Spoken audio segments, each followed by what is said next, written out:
चलिएगा, तो अब जो अगले रूलर रूल करेंगे इस डायनेस्टी के, उनका नाम होगा कर्ण।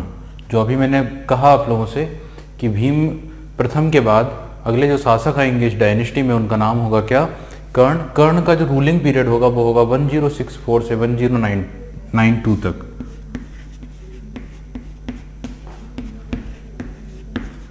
कौन से शासक शासन करेंगे इस वंश में? तो नाम क्या है? कर्ण। क्लियर? तो अब देख लेते हैं हम इनके बारे में कुछ इंपॉर्टेंट फैक्ट या कुछ इंपॉर्टेंट पॉइंट। देखिए, he succeeded his father Bhim first, यानी कि ये किसके पुत्र थे? भीम प्रथम के। समझ गए? तो his father was Bhim first. Bhim प्रथम इनके क्या थे? पिता थे। ये बात ध्यान रखिएगा, किसके? कर्ण के। ठीक है, नेक्स्ट पॉइंट। कर्ण की बात की जाए तो कर्ण ने एक सिटी स्टेब्लिश की थी, एक शहर स्थापित किया था। समझ गए? इन्हें क्रेडिट दिया जाता है एक शहर स्थापित करने का। The city was famous as Ahmedabad. तो ध्यान रखिएगा, Ahmedabad city was establish by Karna, but the early medieval name of Ahmedabad, अगर हम बात करें अहमदाबाद का, तो अहमदाबाद का नाम था कर्णावती, जो उन्होंने अपने नाम पर ही रखा था। ध्यान रखिएगा, ही स्टेब्लिश सिटी कर्णावती।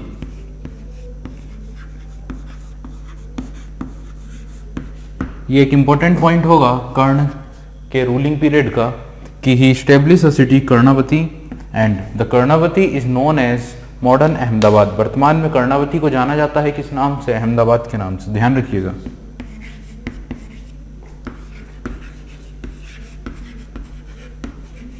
अहमदाबाद, जो मॉडर्न अहमदाबाद है, वो एंशियंट या अर्ली मीडिएवल टाइम पर उसे क्या कहा जाता था?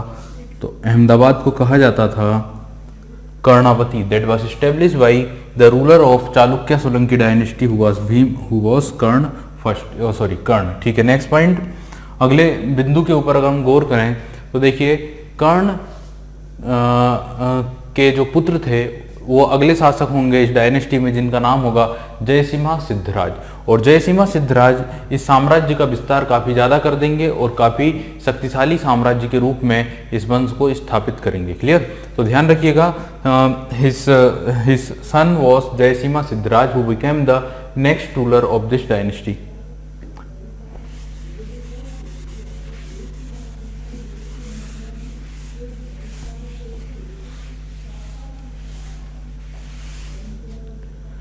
चलिए, तो हम गौर करते हैं अगले शासक के बारे में, जो थोड़े इंपॉर्टेंट रूलर हैं। तो ध्यान रखिएगा, जयसिम्हा सिद्धराज।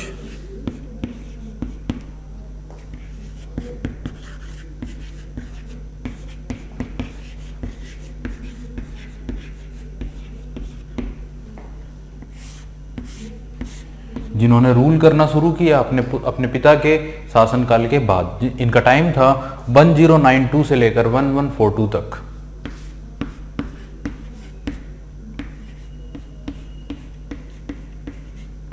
इट मीन्स कि एक लंबे पीरियड तक इन्होंने रूल किया है, लगभग 50 ईयर तक इनका शासन चला है। क्लियर? इसी कारण हमने कहा कि he was the greatest ruler of this dynasty. पहला पॉइंट ये होगा, he was considered as the greatest ruler of this dynasty.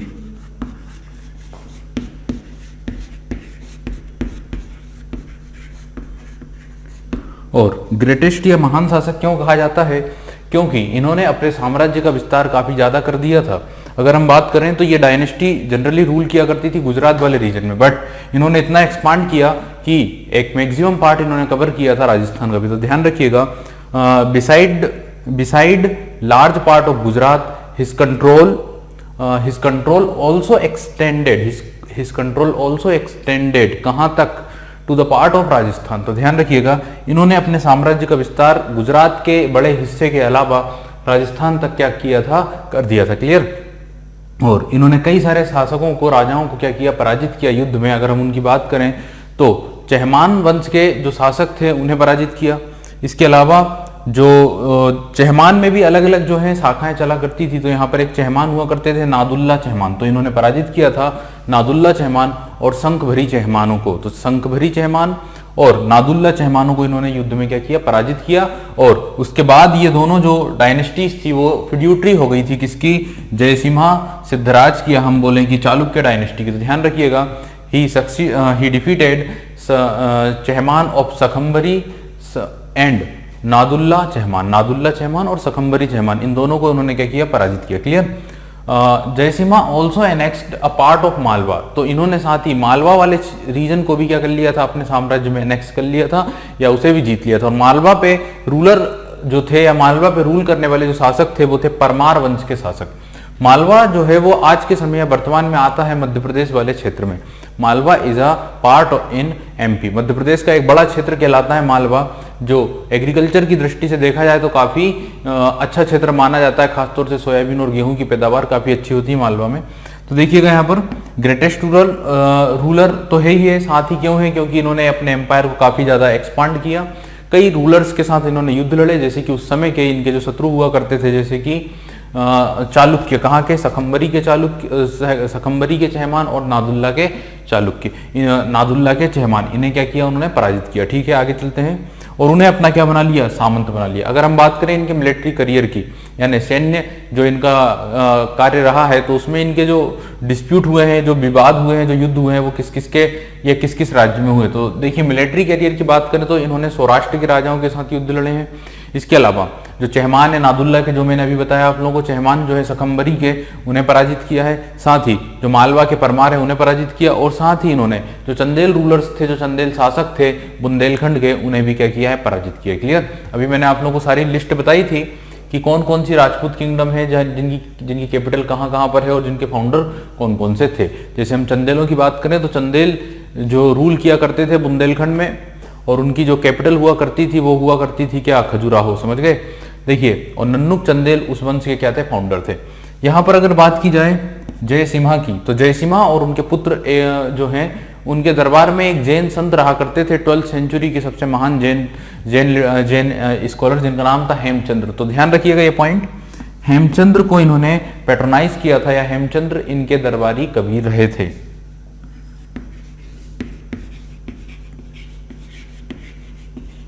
Hemchandra was famous Jain scholar of that time. Clear हो गई होगी बात आप लोगों को यहाँ पर।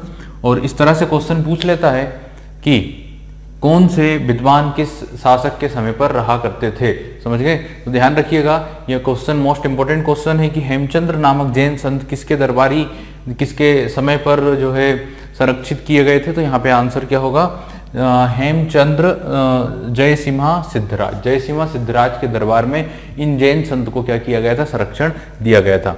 After the death of Jayasimha Siddharaj, his son became the next ruler of this dynasty, और इनके पुत्र का नाम था कुमारपाल।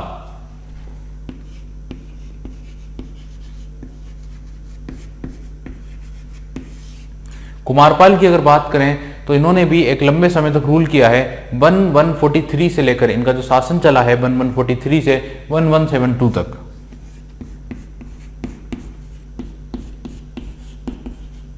किस रूलर की बात हो रही है यहां पर, Kumarpal. Kumarpal was the son of Jayasimha Siddharaj, तो इन्हीं के पुत्र हुआ करते थे। और साथ ही ये बात ध्यान रखिएगा कि जो हेमचंद्र नामक जैन संत थे या जैन स्कॉलर थे, वो इनके समय पर भी इनके दरबार में भी क्या थे, उपस्थित थे। तो ध्यान रखिएगा, कुमारपाल के समय पर ही जो है हेमचंद्र नामक जैन संत रहा करते थे। अब ये बात ध्यान रखिए, ये जो दोनों रूलर थे, इन्होंने जैन रिलीजन एक्सेप्ट कर लिया था। He was follower of Jainism, he was follower of Jainism. तो यहाँ पे ध्यान रखिए, कुमारपाल की अगर बात की जाए, Kumarpal was a disciple of Jain scholar Hemchandra, and at the end of his life या during the end of his ruling period he accept Jainism. इन्होंने जैन धर्म स्वीकार कर लिया था अपने शासनकाल के या अपने जीवन के अंतिम समय पर। अपने अंतिम शासनकाल में इन्होंने क्या कर लिया था, जैन धर्म स्वीकार कर लिया था। और अगर हम बात करें इन शासकों की, तो ये लोग भगवान शंकर के या शैव धर्म के उपासक थे, बट यहाँ पर इन्होंने जैन धर्म स्वीकार कर लिया था। इसीलिए जब मैंने ये टॉपिक स्टार्ट किया तो मैंने बताया था कि रिलीजन में हमने जो चीजें लिखी थी वो थी हिंदू, शैव एंड जैन। इट मीन्स कि ये जो रूलर्स थे वो हिंदू धर्म के तो थे ही थे, और हिंदू धर्म में कौन सी शाखा को बिलोंग करते थे, तो भगवान शंकर या शैव रिलीजन को। But some rulers are accepting Jainism, जैसे कि Jayasimha Siddharaj and Kumarpal, due to the influence of, किसके इन्फ्लुएंस में आकर, किसके प्रभाव में आकर, तो Jain scholar, famous Jain scholar जिनका नाम क्या था, हेमचंद्र। क्लियर। चलिए, अच्छा, जैन धर्म की यहाँ पे बात हो रही है तो काफी जैन टेम्पल्स भी इस शासनकाल के समय पर बनवाए गए थे। जैसे दिलवाड़ा का जैन टेम्पल जो राजस्थान के माउंट आबू में है, जो बनवाया था इसी वंश के एक शासक भीम प्रथम के एक मंत्री के द्वारा। क्लियर। तो ये बात ध्यान रखिएगा। रानी की बाप भी भीम फर्स्ट ने ही बनवाई थी अपनी वाइफ के लिए, इस तरह से। और साथ में एक सन टेम्पल जो है वो भी ध्यान रखना है आप लोगों को। चलिए आगे चलते हैं। कुमारपाल की मृत्यु के बाद जो अगले शासक आए हैं वो आए हैं अजयपाल। समझ गए। तो after the death of Kumarpal the next ruler of this dynasty was Ajaypal.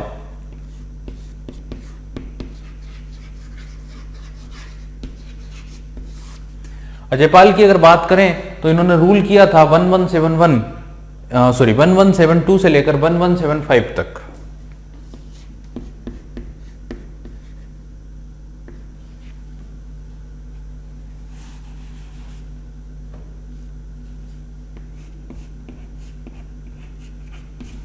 The ruler of this dynasty was Ajaypal. Clear. But Ajaypal और कुमारपाल में डिफरेंस ये है कि Ajaypal is not accepting Jainism.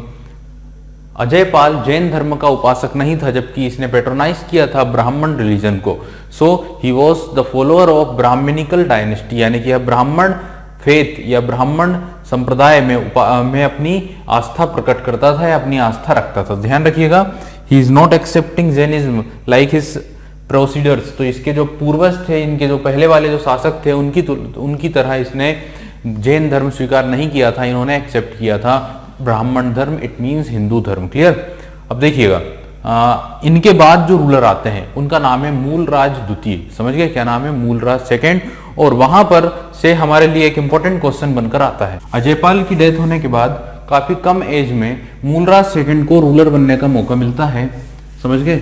और यहीं पर इसी समय पर एक आक्रमण होता है तुर्की से आए हुए या अफगानिस्तान से, गजनी से आए हुए एक आक्रमणकारी का, जिसका नाम था मोहम्मद गोरी। तो यहां पर हम बात कर रहे हैं अगले शासक की, जिसका नाम है मूलराज द्वितीय।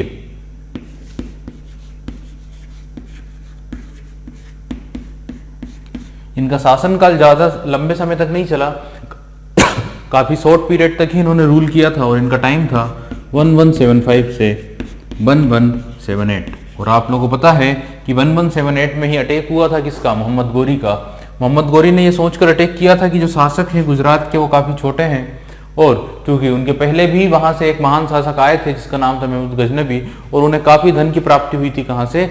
गुजरात से। और यही सोचकर, इसी बात को ध्यान में रखकर मोहम्मद गोरी ने भी अटैक करने का प्लान बनाया। किसके ऊपर? मूलराज सेकंड के ऊपर। हालांकि इसमें एक ये भी था कि मूलराज सेकंड की एज काफी छोटी थी, ये काफी कम एज में ही जो है गद्दी पर बैठ गए थे। ध्यान रखिएगा, he ascended the throne as a child. यह शासक बने थे एक बाल्य अवस्था में ही। बट इनकी जो संरक्षिका थी, इनके जो रीजेंट थी, वो इनकी माँ हुआ करती थी, यानी कि साम्राज्य को लीड कर रही थी उनकी माँ, जिनका नाम था Nayika Devi. Clear. His mother was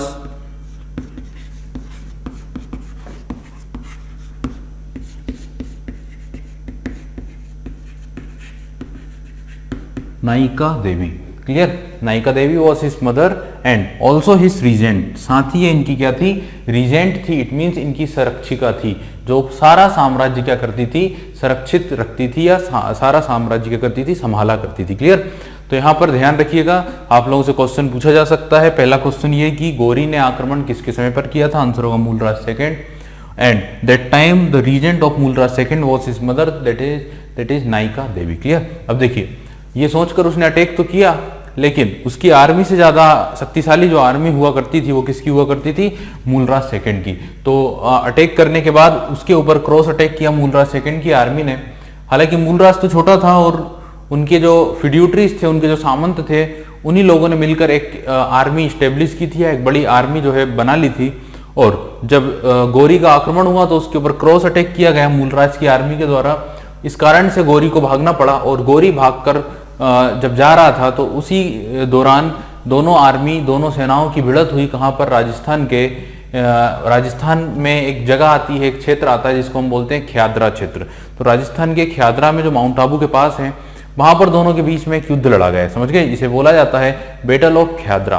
तो बैटल ऑफ ख्याद्रा लड़ा गया 1178 में, 1178 में लड़ा गया था battle of Khyadra between the force of Mulraj second and the force of Mohammad Ghori. तो ध्यान रखिएगा, the most notable event of Mulraj short realm was the battle of Khyadra. इनके छोटे से शासनकाल का सबसे महत्वपूर्ण जो इवेंट है, सबसे नोटेबल जो इवेंट है, was the battle of Khyadra. Clear? तो ध्यान रखिएगा, the most notable event of Mulraj second short realm was the battle of Khyadra. Clear हो गई बात आप लोगों को? यहीं से क्वेश्चन आपको बनेगा, समझ गए? अब देखिए next point, which took place in 1178, जो लड़ा गया था 1178 में कहां पर? ख्याद्रा या ख्यारा नामक रीजन में, जो कि है कहां पर? राजस्थान में, समझ गए? तो राजस्थान में एक डिस्ट्रिक्ट आता है सिरोही डिस्ट्रिक्ट, राजस्थान के सिरोही जिले में ये जगह है जहां पर ये युद्ध लड़ा गया था, समझ गए? इस युद्ध में अगर बात की जाए तो इनकी सेना के जो कमांडर इन चीफ हुआ करते थे उनका नाम था दुर्जनसाल। दुर्जनसाल जो कमांडर इन चीफ थे, एंड इंक्लूडिंग द अदर फ्यूड्यूटरी, तो अन्य जो सामंत हुआ करते थे उन सभी के साथ मिलकर एक युद्ध लड़ा गया था, समझ गए ना? और इस युद्ध में हम कहेंगे कि इस युद्ध के समय पर जो रूलर थे वो थे मूलराज सेकंड। क्लियर? अब मूलराज सेकंड चूंकि इनकी डेथ हो गई काफी कम एज में ही, 1175 से 1178, ओनली 3 ईयर ये रूल कर पाए और इनकी डेथ हो गई। और इनकी डेथ होने के बाद इनका जो भाई था, इनका जो ब्रदर था, वो अगला शासक बना जिसका नाम था भीम सेकंड या भीम द्वितीय। तो काफी कंफ्यूजन होता है यहाँ पर, क्योंकि कई बुकों में मूलराज सेकंड को ही भीम सेकंड कह दिया जाता है, समझ गए ना? कई बुक्स में ऐसा भी लिखा है मूलराज द्वितीय, भीम द्वितीय को ही क्या बोला जाता है? क्या बोला जाता है? मूलराज द्वितीय। तो ऐसा नहीं है, ये दोनों अलग अलग रूलर हैं। मूलराज सेकंड पहले आएंगे और उनके बाद आएंगे कौन? भीम सेकंड या भीम द्वितीय। भीम द्वितीय की अगर बात की जाए तो इनका जो रूलिंग था वो 1178 से लेकर चला था 1240 तक। क्योंकि ये भी कोई बहुत ज्यादा बड़े रूलर नहीं थे, काफी कम एज में ये भी शासक बन चुके थे, तो इनके जो भी फ्यूड्यूटरीज थे, इनके जो भी सामंत थे, उन्होंने ये सोचकर कि राजा जो है वो छोटा है, शासक जो है वो छोटा है, ये सोचकर, ये बात को ध्यान में रखकर अपने आप को इंडिपेंडेंट करना डिक्लेयर कर दिया, और यहीं से पतन होना शुरू हुआ किसका? चालुक्य डायनेस्टी या सोलंकी डायनेस्टी का। तो आप लोगों से क्वेश्चन पूछा जाएगा कि इस वंश का पतन किस शासक के समय से स्टार्ट हुआ है, तो आंसर क्या होगा? भीम द्वितीय या भीम सेकंड। तो ध्यान रखिए एक point, during his reign the power of the dynasty was declined as a result of rebellions by the feudatories as well as external invasions। तो क्या हुआ? इन्हीं के समय पर या इन्हीं के शासनकाल के समय पर इस साम्राज्य की जो शक्ति है या ये जो साम्राज्य उसका पतन शुरू हो गया। उसका कारण ये था the rebellions by the feudatories as well as the external invasions. तो एक कारण तो था कि अपनी जो सामंत थे उन्होंने विद्रोह करना शुरू किया, उन्होंने एक प्रकार से रिवेलियन जो है रुख अपना लिया, और साथ ही इसी समय पर शुरू हो गए थे फॉरेनर्स के इन्वेजन्स यानी बाहरी आक्रमण। जैसे कि हमने डिस्कस किया, इन्हीं के पहले मूलराज सेकंड के समय पर अटैक हुआ था गोरी का, और गोरी का ही एक गुलाम हुआ करता था, एक सेनापति हुआ करता था जिसका नाम था मोहम्मद बिन ऐबक। तो ऐबक का आक्रमण हुआ था किसके समय पर? इन्हीं के शासनकाल के समय पर। तो ध्यान रखिएगा, Mohammad bin Aibak attack during the rule of Mulraj second के समय पर ही एक गुलाम हुआ करता था, एक सैनिक हुआ करता था किसका? मोहम्मद बिन गोरी का, जिसका नाम था मोहम्मद बिन ऐबक नहीं, क्या नाम है? कुतुबुद्दीन ऐबक। तो कुतुबुद्दीन ऐबक ने अटैक किया था किसके ऊपर? इनके ऊपर, और काफी नुकसान पहुंचा था इनकी सेना को, समझ गए? तो ध्यान रखिएगा, डिक्लाइनेशन शुरू हुआ है भीम सेकंड के बाद, और इस वंश के सबसे प्रतापी और महान शासक कहे जाते हैं कौन? जय सिम्हा। तो अभी जो मैं डिस्कस कर रहा था, कर्ण के पुत्र जिनका नाम था Jai Simha Siddharaj, who was the greatest ruler of the dynasty, who expand his kingdom from Gujarat to Rajasthan, यानी लार्ज एरिया उन्होंने बना लिया था और काफी ज्यादा रूरल्स को क्या किया था? पराजित किया था, और कई सारे चहमान जो डायनेस्टी हुआ करती थी उन्हें अपना फ्यूड्यूटरी बना लिया था। चलिए, लेकिन डिक्लाइनेशन हुआ भीम सेकंड के समय से, क्योंकि छोटे शासक होने के कारण कई सामंतों ने रिवेलियन रुख अपना लिया, और साथ ही फॉरेनर्स के इन्वेजन भी शुरू हुए, और इनके ऊपर अटैक किया था किसने? इनके ऊपर अटैक किया था गोरी के ही एक सेनापति कुतुबुद्दीन ऐबक ने। क्लियर? और इन्हें काफी नुकसान पहुंचाया था। ऐसा कहते हैं इतिहासकार कि लगभग 40-50 हजार के लगभग जो है लोगों की यहाँ पर हत्या की गई थी। चलिए आगे बढ़ते हैं। After the death of Bhim second, the last ruler of this dynasty जो बने हैं उनका नाम है त्रिभुवन पाल। तो ध्यान रखिएगा, the last king of this dynasty was Tribhuvan पाल।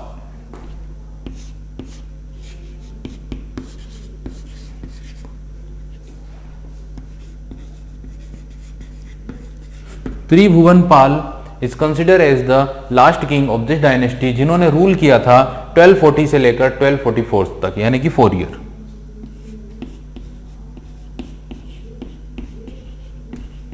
(1240 से 1244 तक का रूलिंग रहा है किसका? त्रिभुवनपाल का। So the last king of Chalukya dynasty, जिसे डिथ्रोन कर दिया गया था, जिसे हटा दिया गया था या जिसकी हत्या कर दी गई थी, उन्हीं के सामंतों के द्वारा, जो कि थे चंदे, जो कि थे बघेल। हालांकि बघेलों ने काफी हेल्प करी थी, काफी सुरक्षा करी थी, किसके समय पर? भीम सेकंड के टाइम पर। But during the ruling of Tribhuvanpal, जो बघेल सामंत थे, जो इनके रक्षक थे, वही रूलर्स ने, वही सामंतों ने इन्हें डिथ्रोन कर दिया है और अब वो बन गए हैं इस साम्राज्य के अगले शासक। क्लियर? तो बघेलों ने कंट्रोल कर लिया, नियंत्रण कर लिया। यहां पर हल्का सा डिस्कशन किया था हमने किस डायनेस्टी के बारे में? चालुक्य डायनेस्टी या फिर सोलंकी डायनेस्टी। समझ गए ना? देखिए, डीप में जाने की बिल्कुल जरूरत नहीं है, खाली 2-4 नाम ध्यान रखिएगा इस डायनेस्टी के बारे में। सबसे पहली बात जो है वो ये है कि चालुक्य या फिर सोलंकी डायनेस्टी बिलोंग करती है राजपूत किंगडम को। कहां से बिलोंग करती है? राजपूत किंगडम को। इनका उदय हुआ था प्रतिहार, गुर्जर प्रतिहार वंश के पतन के बाद से, और ये लोग रूल करते थे राजस्थान और गुजरात वाले क्षेत्र में। इनकी कैपिटल हुआ करती थी अनिलबाड़ा। क्या कैपिटल हुआ करती थी? अनिलबाड़ा। इस वंश के राजाओं का जो धर्म रहा है वो रहा है हिंदू धर्म, शिव धर्म और साथ में जैन धर्म भी। क्लियर?